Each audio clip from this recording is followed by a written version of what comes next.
KISW. I was in that relationship, bro, and I didn't know anything else. So once I get out of it, I realized, man, you guys are cool. You know, she was in here, she'd leave and say goodbye to you, and then F them. I'll tell you, Hulk, from reading the book, it's interesting because what you said is that, until death do us part. And what I find, from a lot of successful people who are warriors, one of the toughest things for them to do is to surrender. Because sometimes you got to, and it really feels like your relationship, you needed to surrender because it was killing you too and perhaps killing her. And that's probably got to be one of the toughest things for you to do, brother, is to tap out. I don't know how much you know about all this stuff, but what you just said is the most powerful thing. This is what I have in my arm. I am that I am.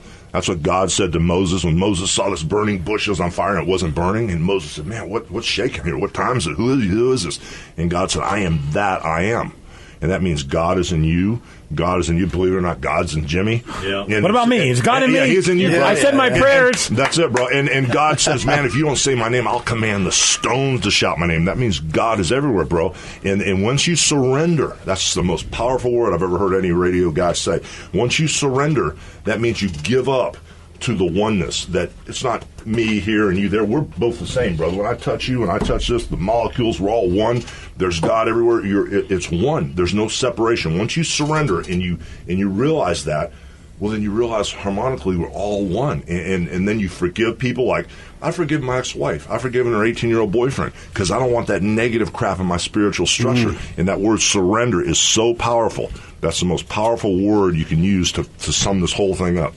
And it seems like, go ahead, Steve. I know we got to get going because you got to go on to the next thing. Oh, man, I'm tired of talking about this stuff. Let's talk about wrestling. TNA wrestling, man. I'm getting ready to spank you. the wrestling world, brother. I got to tell you, I am a wrestling freak. I've grown up watching. My mom was in tears when I told her I was going to get not only meet you, but the mouth of the South, Jimmy Hart, because she used to take me to wrestling matches at Nassau Coliseum at Madison Square Garden. Hell, look at this. My girlfriend was Hulk Hogan. No way. And I was Roddy Piper this past Halloween. I know you did a job for her, brother. You went down on your back for her. I can see that. Hulkamania went wild for me. Yeah, well, what's so cool, man, what's so cool is when I snapped out of this thing, I couldn't even work. I was so messed up. I'd work pay-per-views once in a while. Vince McMahon would call me when he needed a main event. I would leave when my wrestling, like, I'd be sick just to walk out because I figured I need to stay and fix it. And, you only wrestled 15 minutes and you made $1.5 million. Is that all you made? I mean, it's like, I couldn't do anything. So at the end of the day, I couldn't work. So what's happened now is since I snapped out of this thing, bro, I've surrendered, like you said.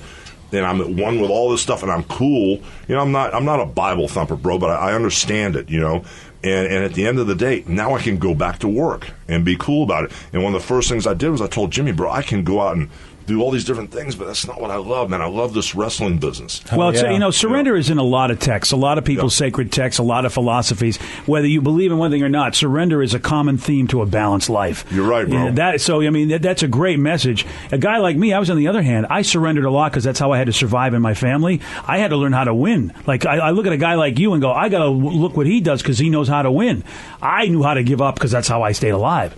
But there is a balance. And Hulk, we were told we got to wrap it up. I could stay with you all day. Oh, man, I don't want to go. Why do I have to go? I just got here. I know, man. Damn straight. But I don't want the publicist ever to get mad because you. Oh, hell with the publicist. The hell with the publicist. We'll keep you here as long as you want, man. I mean, Hulkamania's running wild, brother. But that's cool, man. But that's what I'm doing is I'm getting back in the wrestling business. Yeah, it's awesome. I signed this deal with TNA to help run this thing and help get this company up. It's kind of like what I did back in the 90s with the WCW. Is Eric Bischoff going to be a part of it? I'm talking with Eric right now, bro. He's right next to me. I'm reeling Jimmy Hart, and he doesn't know it yet. Oh, come on, Jimmy! Because I love Bischoff's book, man. It's just a fascinating read. Yeah, it's just crazy, man. So we're getting ready to light it up again, man. It's all good stuff, Hey, can I say something real quick about the power of Hulkamania? I called Hulk on one of the satellite phones. I was in Baghdad this past year. Last year, Afghanistan. I took Brian Knobs with me, Nasty Boys, Greg the Hammer Valentine. We were over doing it for the USO doing autographs. Black Hawk helicopter took us way out to one of the smaller FOBs. We go to the Stryker tank division. The guy goes, Jimmy, can I talk to you? I go way out. Matter of fact, I was worried about the IEDs, so I stayed in those tank tracks all the way out, by the way. But as I got up into the tank, the guy looked over in the back, and he had a red and yellow bandana. Then underneath it, he said, listen to this. And he had a little tape machine. And they said they play it through the speakers as they go through the cities. But it was I'm a Real American. The song Real American. And I called Hulk on the satellite and I said, brother, get your head out of you. You know what? Because they love you everywhere, even in Baghdad. Yeah, but it's cool, man. I'm back on track, man. And it's a great thing, man. And it's it's just all, I'm not trying to beat anybody up with this stuff, but I just realized there's a bunch of natural laws that I didn't realize. I was so unconscious, just like the law of gravity is working all the time, whether you think about it or not. There's a real natural law called the law of attraction, and it's not like the snake oil thing. I'm going to go over there and break his finger, man. Please do. Yeah. We hate him. Yeah, but he's, you know what, Hulk, he's wrapping it up because we want to do it for your people. We could, Hulk, I could be a real jerk and say, I'll forget everybody else and keep you here, but I want to be respectful to everybody. But I can keep you here until the end of the show. All I'm saying is once I realized that there's this crazy law that we can use, and it's not like a snake oil thing. It's a real law that works. It's like the law of gravity. And, you can relate it to the Bible, ask and you shall receive. The rich get richer, the poor get poorer. And not talking about money. If you're a positive, happy, good person, the rich get richer. If you're evil and nasty and trying to screw people over, the poor get poorer. And that's that law of attraction. Once I realized that I was conscious and I can use that, as long as my intent is pure and positive and happy, things are going good now. I got a new job, and I got the right person I'm hanging with in my life that doesn't cuss, drink, or smoke, or get high or anything, man. And so I'm attracting all these good people to me. So, I just switch gears. And that's a big clue. Hulk, that is a big clue, because sometimes when you have a life where it's a party lifestyle and you meet somebody in the party lifestyle, that's not reality. And then all of a sudden, when you think, wow, we got along so well, then you get to reality world. That's when all of a sudden you get to see what's really up. And that's what I got from your book. You met your wife in that lifestyle. You both were living the dream. You were doing what you were doing. She was doing what she was doing. And now you see, wow, that's kind of maybe what that relationship was based on in the first place. Well, the weird part is, and my daughter said it, Mom's going back to like the day that she met you, Dad, because when I met her, she was driving around the red Corvette doing the Napa Valley Girl stuff, and partying. And she was hanging and she raised her kids, and now she's kind of like gone right back to where I met her because, over the weekend she was in town for some depositions, and she's at the beach house and I'm hanging at the other house. And the Clearwater cops called me several times. They had 4 or 5 little Halloween parties there over a 4-day period, and there was no one there older than 21, 22 years old at parties. And it's kind of weird, but, I kind of understand how Linda, who's 51 or 52, wants to kind of like go back and kind of like start over, because with me it was intense. I work 24 hours a day. I just put my head down and go, but it's all cool, man.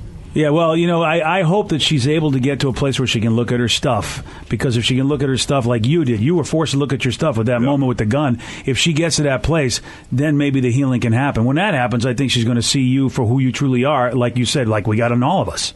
Well, I snapped out of this thing. Like I said, I got sick and tired of being sick and tired, and this is who I really am now. A lot of people go, oh, man, in the old days you'd have beat this guy's butt, or in the old days Hulk Hogan would have done this. I said, yeah.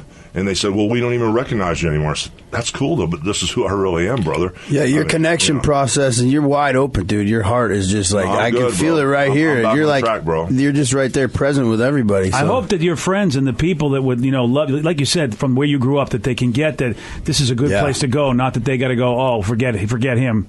I hope they can sort of be inspired to realize. Pussy now. Look at him. He cares about people. Because, like you said, surrender. A real man doesn't fight to solve his problems. A real man fights only when he has to. Yeah. Well, it's all good, bro. Yeah. But, all right, well, I know we got to wrap. You guys. Hey, Hulk, thanks for the book. Thanks for spending the time with us and for going down to Fort Lewis, too. And we do wish you a lot of happiness, but we don't have to because you already know how to get it anyway. You're on that. Good, brother. Yeah, this is the second half of the game, brother, and I'm really excited. I had like a temporary situation there, that I had to get through, and there's still, I want everybody to know there's still challenges in life, but that's not your life. Like I said before, it's just a life situation. You work through it. It's another little speed bump, but as long as your intent is positive and happy, you're going to have a good life and attract good things. So that's why I'm jumping back in the wrestling business, bro. I love it. I'm happy you are. I want to teach these guys the art form. I'm tired of this programming that's being shoved down people's throats. There's only one choice. So we're going to give the fans a choice and actually the talent in the business. There's only one place to work now, really. Yeah. So we're going to light it back up, and I'm glad to be here. Thank you, guys. And well, listen, you know what? You're always welcome on this show, whether by phone or in person, if you want to rap, man, if you got the free time. The BJ Shea Morning Experience on 99.9 KISW.